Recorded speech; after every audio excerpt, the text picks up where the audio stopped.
ঠিক আছে, আমি আসতেছি। কোথাও যাচ্ছ? না, আমি একটু বের হচ্ছি। কোথায় যাবো? চলো আমি নামিয়ে দিয়ে আসি। আসো। আমি একাই যেতে পারবো।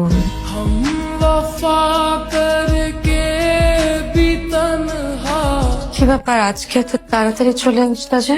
তাড়াতাড়ি চলে আসলে কোনো সমস্যা? না, সমস্যা কেন হবে? হতেই পারে। কত ধরনের সমস্যা হতে পারে। প্রাক্তন প্রেমিকের সাথে দেখা করতে, প্রেম করতে, ইন্টিমেট হতে পারে না, অনেক ধরনের সমস্যা হতে পারে। কি আমার তারপর বলতেছে সব? আমি আবল তাবল বলতেছি। কাগজে কলমে তুমি আমার স্ত্রী, কিন্তু আজ পর্যন্ত আমি কখনো হাজবেন্ডের অধিকার খাটাই নাই তোমার উপর। খাটাইছি? আমি সবসময় তোমার বন্ধু হিসেবে তোমার পাশে ছিলাম না? তুমি আমাকে বলছিলা বন্ধু হয়ে তোমার পাশে থাকতে, আমি ছিলাম। শুধুমাত্র এটা না, তুমি এখন আজ পর্যন্ত যা বলছো আমি সব করছি না? আমি তোমাকে বোঝার চেষ্টা করছি, তোমার ইমোশন বোঝার চেষ্টা করছি, তোমার ভালোবাসা বোঝার চেষ্টা করছি, কিন্তু যে ভালোবাসা আমার জন্য কখনো ছিলই না। কি বলতেছো তুমি এগুলা? ঠিকই বলতেছি। ভুল কি বললাম? আমার সবটুকু ভালোবাসা বিসর্জন দিয়ে আমি তোমার পাশে ছিলাম। তুমি বুঝতে পারছো এটা আমার জন্য কতটা কষ্টের? আমি তোমাকে বলেছিলাম না যে কখনো যদি রুশো তোমার জীবনে ফেরত আসে, তাহলে এই সমাজ, পরিবার, বাবা মা সবাইকে ম্যারেজ করে আমি তোমাকে রুশোর হাতে তুলে দিয়ে আসবো। আমি বলি নাই? হ্যাঁ বলছো। বলছি? বলি নাই?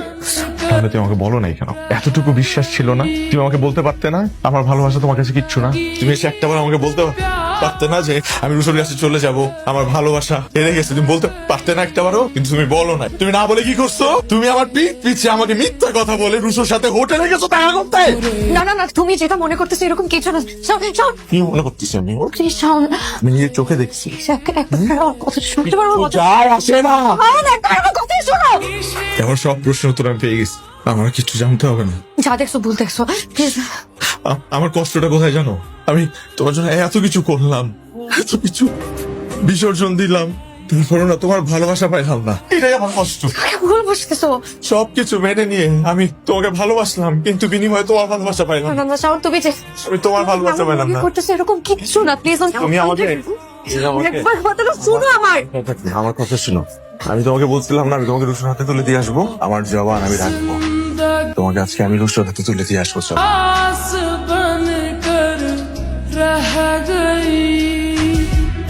কোনো এক দুর্ঘটনার কারণে কাজল আজ আমার স্ত্রী। গত 6 মাসে আমি ওকে স্ত্রীর মর্যাদা দিয়েছি, সম্মান দিয়েছি, ভালোবাসা দিয়েছি, কিন্তু আজ আমি হেরে গেলাম কারণ আমার ভালোবাসা হেরে গেছে। রুশো, তোমার ভালোবাসাকে আমি তোমার হাতে তুলে দিয়ে গেলাম। দেখে রেখো। আমার ভালোবাসা আর আমার নেই, সেটা অনেক আগেই আপনার হয়ে গেছে।